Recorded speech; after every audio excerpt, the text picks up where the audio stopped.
Thanks to Skillshare for sponsoring this video.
What's going on, everybody? Fedor here from 3D Print SOS. Welcome back to the channel. I have finally finished printing all of the parts in the bamboo 4x4 kit by 3DSets, and I'm just ecstatic to get this thing started. I found a really good hardware supplier in China. It took less than a month to get my hardware, and the cost was only $33 for everything. I tried to outsource from the United States so I can hopefully get it faster, but the cheapest I found was between 120 and 160, and the count for all the hardware was exact. Whereas here, the minimum order for each bag was 50, so I'm gonna have a ton of extra left over for small bits, like if you needed 6 of something or 3 of something, you still had to get 50.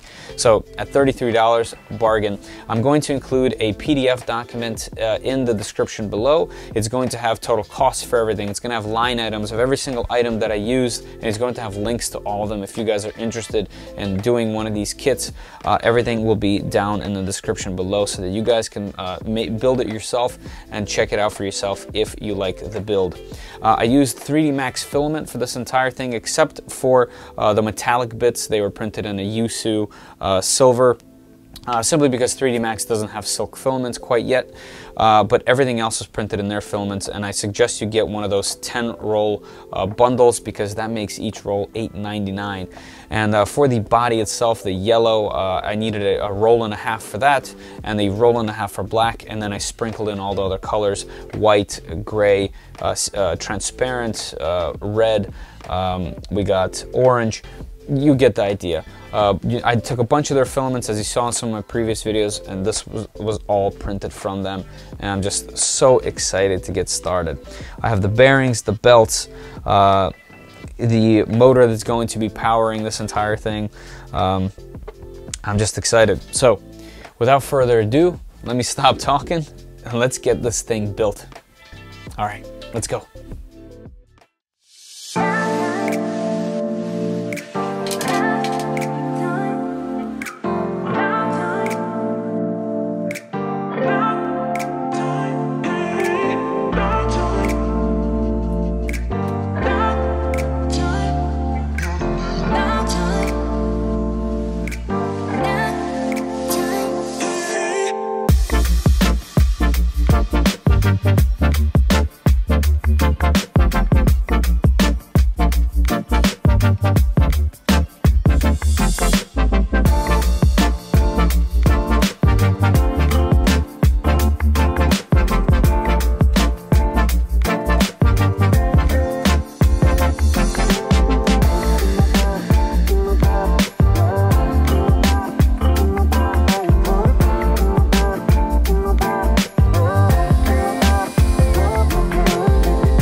Alright, looks like we ran into our first issue, and that's with the dashboard.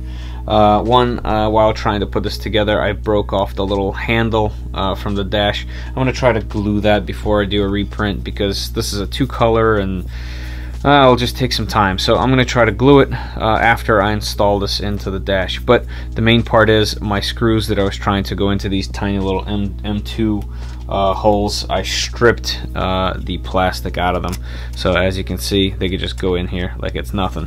So what I'm going to do is I'm going to put in some brass inserts into here, some threaded inserts, and I'm just going to use a smaller M10 to attach the dashboard to the firewall.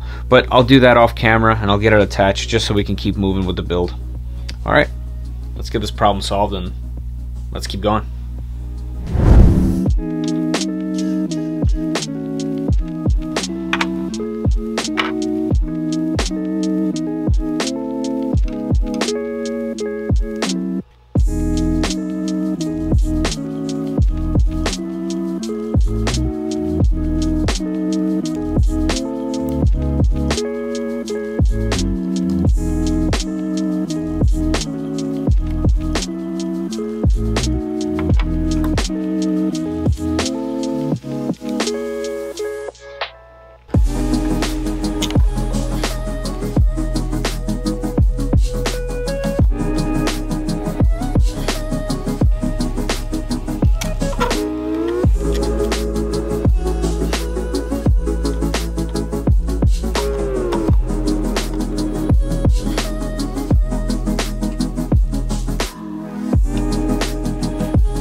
got another little mishap happen.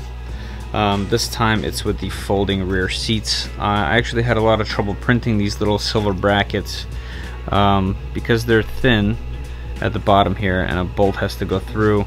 So as you can see, this is one way they break, this is another way that they break, and this little loop missing is another way they can break. So what I'm gonna do is I'm gonna put them in place, and then I'm just gonna glue them together. I don't need these necessarily to be moving in the interior, so I'm just gonna make them stationary.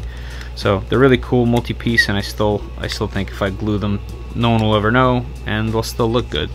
So this one is actually okay, besides for a little crack that happened right here. So I'm just gonna put them in the position that they need to be, and I'm gonna super glue them, and it'll be perfectly fine. Cool, let's keep going.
just wanted to take a second and show you my setup here. I finally got all the links complete, and I had to push little ball joints into each link. Some of them I actually had to remove and lubricate just to make sure they have full movement, and some of them I'll still need to put like a long pin in and kind of wiggle them all around so that they're nice and free moving, because you want these links to be helping the suspension do the job and not so much interfere with the suspension. So if those bind at all. You kind of got to work out the kinks. You might have to reprint a couple things along those lines, but definitely make sure all of these ends are nice and loose. But here's what I did to have this thing done inside so I can film it for you guys. I could have just gone to my garage and put it all in the vise, but I essentially have a clamp holding this plastic 3D printed clamp onto the table. This printed clamp is holding the C-clamp, and I used my C-clamp that I use for automotive purposes to clamp and to push in each ball joint into the end of each link. So now that these are done, let's keep moving.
Alright, I learned something new today. There are two types of outrunner motors. I went ahead and bought this on Amazon. So if you look closely here, there is a shaft coming out from the part that's the back that has this the wires coming out of it. Let me show you on the one I have. This essentially is the back, because on our kit that's where it mounts, and then the rest of it spins. So the shaft on this motor should have been coming out of the back. That's the link I'll include in my build guide. But if you ended up with one of these, I could still get it working. What I had to do to get this working, since the shaft is on the other side, I had to cut it off. I cut it off with a cutting wheel. It took seconds. It was really easy to do. And then I designed this little three bolt adapter that lets us put on our final gear on here. So this will be completely functional in every way. You just have to do slightly more work. The only downside to this is you do need 2.5 by 6 millimeter hardware, and that was kind of hard to source. I had to buy it online, which ended up having this cost more than the original. The blue one that you just saw is around $22. This one's around $18. I didn't realize that there was two types of these things, so I went ahead and ordered this, trying to get the price as low as possible. So it did end up being a couple dollars more with this hardware. But if you already have one of these, or you already ordered it, or you have it from another project, whatever it might be, maybe you couldn't even get the other one because it's unavailable, you can make these work. I'll have a link to this adapter in the description. As far as this gearbox goes, man, what an awesome gearbox. You know, the reduction is great. It weighs a ton. It feels completely bulletproof, and is definitely silent, which is really nice. The only thing we have left to do is just to put on this last piece, throw on our cover on the back, and make sure everything is spaced out correctly, and then we are ready to go. So let's get on with the build. Not much left for this portion, and there's still a ton to put together. So let's get going.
wow, I just noticed a hilarious mistake. I have built a rear open axle instead of a front one. So I actually have to take this apart and make these shorter. It's probably this one and this one. Lovely. As you can see, it's quite long. That's funny. Alright, let's take this apart, clean up the grease, and wow, rebuild it with the short one. Alright, that's a bit more like it. That looks more like the front axle, huh? Alright, let's keep going.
Alright, so I got all the wiring together. I soldered some extensions because I know I'm going to have to run some wiring throughout the truck.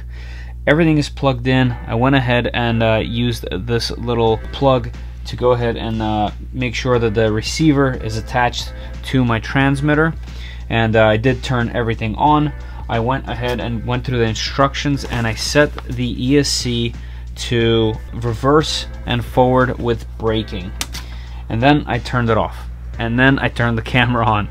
So right now the steering servo is inside the truck, as you guys saw when I previously installed it. Right now that's running to the receiver. The receiver is also plugged into the ESC. The battery is plugged into the ESC, and we have the entire gearbox sitting in this vise. Let's power it on. Alright, we got our 2 beeps. No lights are on. Yep. Steering servo is working.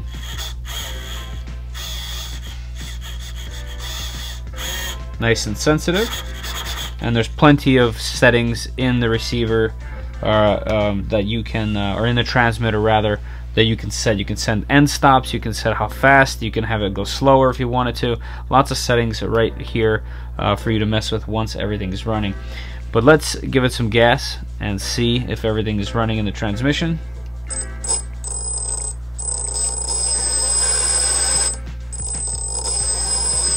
A little bit of cogging, but not that bad.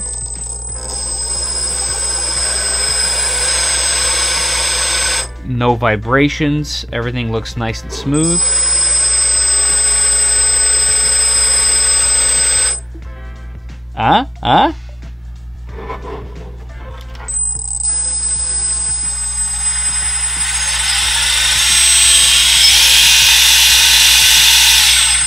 Wow, that is really fast. That is a lot of RPM. Okay, forward is good.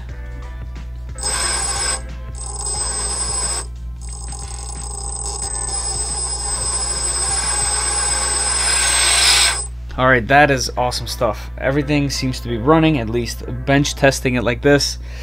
Now let's put in all the electronics inside the truck. This is the exciting part. Maybe I'll get some relief in my fingertips after all these things are in.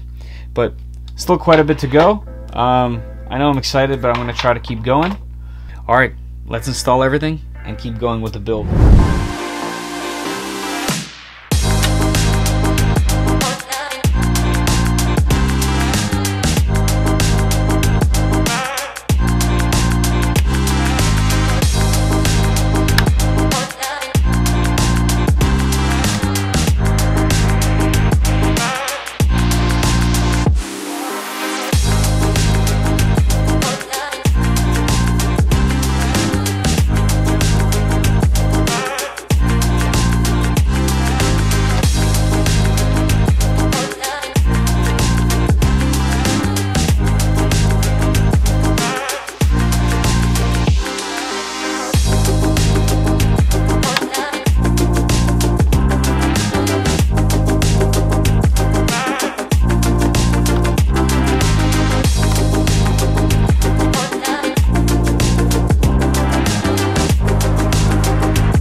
Alright, so it looks like what's happening here is this spare tire that I chose to print that I found on Thingiverse is actually a little bit too wide to be a spare.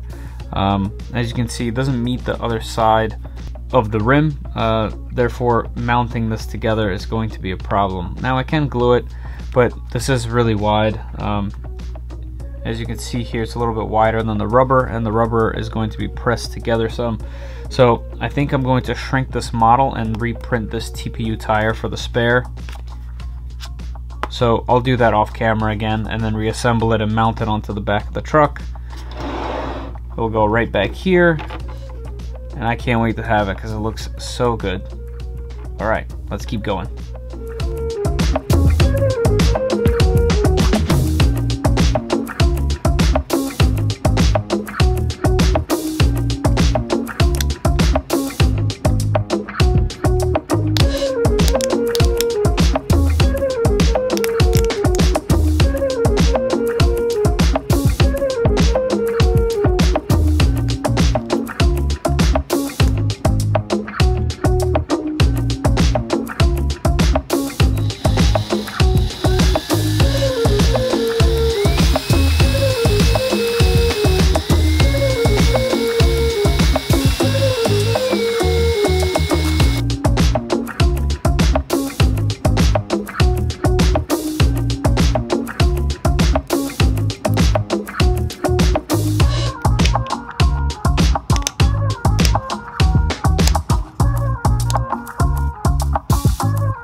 All right, it's complete. It's been about a month of printing and about 2 weeks of assembly, and it's finally done. Before I get into the details, a quick message from our sponsor, Skillshare. I've been taking some classes by Vladimir Mariano on Fusion 360, and they've been a huge help for me learning how to use that software because it is pretty complex. And one of the best things that Skillshare does is the videos are all right around an hour, and they're broken up into these smaller videos that are kind of like bite-sized pieces. So I can do one during a lunch break at work, I can do one walking around the house, I can do one on my phone really quickly. And there's all these different topics, anything from gardening to vehicle maintenance. So go ahead and check out Skillshare for a free month using the link in the description below. And you're not obligated to sign up. You can just check it out for that month, see what it's all about, learn a couple things, and then decide whether you like it or not. And that's exactly what I did. So thanks to Skillshare for sponsoring this video. All right guys, so everything that you saw and that you see here from 3DSets.com was printed using 4 different machines.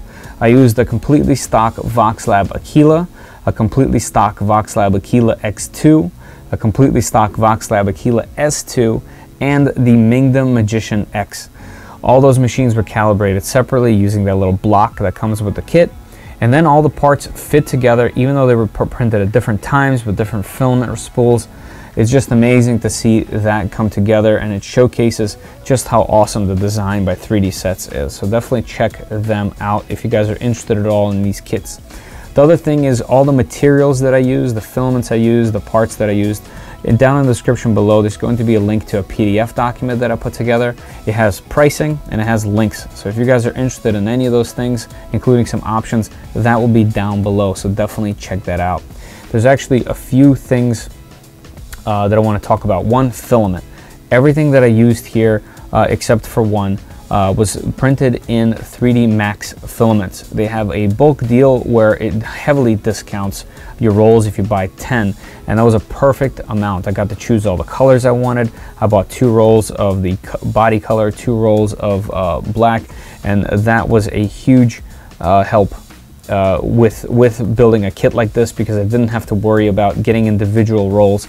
And it was significantly cheaper than me going to, for example, Amazon and just picking out single rolls.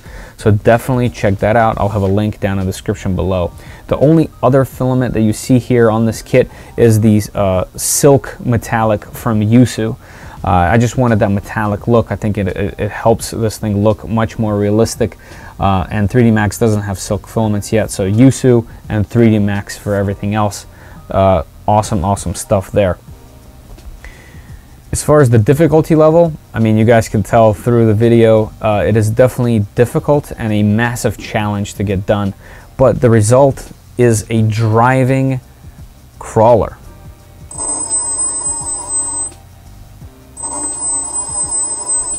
I mean, how satisfying is that, you know? Definitely an extremely fun project, and I couldn't recommend it anymore. Guys, I've recorded this end clip here at least 4 times now, and I keep catching myself for talking for 20 minutes. So I'm gonna cut myself off. Had a lot of fun. There's still a bunch of things that I have to do. For example, shock oil. Right now there's no oil in the shocks because I wanted to wait until I have the whole thing complete so I can get its weight, so that I can figure out the spring rate and the shock oil. Right now I'm using the stock spring that's in the shocks. There's actually a bunch more that came with the kit, but it looks like the truck with the current weight sits about halfway through the travel of these shocks, and that's actually perfect. So I'm going to get really lightweight shock oil to obtain that level of sag, and it's just going to make it a lot more realistic while crawling. The other thing I have to do is the spare tire. My spare tire was definitely a little bit too thick for the carrier on the back. It's printed in TPU. All I'm going to do is just when I print it, I'm going to make the Z a little bit shorter to make it a little bit narrower, and I'll throw that on. I still need to redo the door handle, and that's funny to mention, but you actually need it to get into the battery compartment. So definitely need to do that. And then the other thing is tuning of the transmitter. There's actually a ton of tuning you can do, and it makes this thing significantly more fun to use and just way more scale. The first thing is the throttle. I actually don't like that this can go so fast. I don't need it to. I think it's way more fun as a scale crawler than a basher. If you go fast, you're going to break stuff. That's just how it works. That's how it works on regular RC cars with molded parts, let alone 3D printed gears and such. So as a crawler, if you tune this correctly, you should be able to have a lot of modulation, and it'll definitely help you crawl better. The other really important part is steering. These servos are actually really strong. Another thing that they have is a huge throw, and you have to limit that using your transmitter. And if you do it that way, you'll be able to turn your steering wheel here all the way, and it'll just give you more modulation. You'll be able to put your wheel exactly where you need it to get up, through an obstacle. So tuning this thing after you get it all running is actually really important. So I have to do shock oil, I have to do some tuning, and the other thing is the battery. I'll add the battery that I purchased in the PDF kit, but essentially the batteries that I use for my other C cars are a bit too big for this really neat cooler design. They're just a little bit long. They fully work, you can have it sitting in there and everything functions as you see, but to make this work you have to get a smaller battery, which I ordered, and that's why I'm waiting for that to do the shock oil and tuning, because it might have a different weight than my batteries. So yeah, we're really close to getting this thing out and running. I can't wait to showcase that, you know, fully 3D printed crawler. And I'll be sure to bring both of mine out for that video, just so you guys can see what that experience is like. But yeah, I just want to mention again that this was printed on really inexpensive budget printers. You don't need to spend thousands of dollars on printers in order to do a project even this elaborate, which is just so cool. And this thing is massive. It's a 1/8 scale full crawler. You know, I still need to weigh it, but this thing is heavy. This is definitely heavy. It's so it's a full roll of body color plus about half a full roll of black for the chassis color plus half. So yeah, it's probably 3 spools worth of weight just without electronics and battery, just in that. So yeah, it's definitely heavy. It's a chunk. All right, guys, I'm gonna stop blabbering, and I'll just keep working on it. All right, so if you guys have any questions for me, let me know down in the comments below. Definitely check out the Discord and Patreon. Lots of awesome people in there. I love the community that we're building together. Thank you to all my Patreon members for helping support this channel. Thank you to everyone in the Discord. Even if you guys are just in there to show off your prints, I have a blast going in there and just scrolling through everything, helping whenever I can, and it's really nice to see everyone in there helping each other out, troubleshooting their machines and their prints and their modifications. Just really fun. If you guys have a chance, check out the Discord and the channel down in the description below. All right, that's all for me. Thank you guys for watching, and as always, I'll see you down in the comments. Later.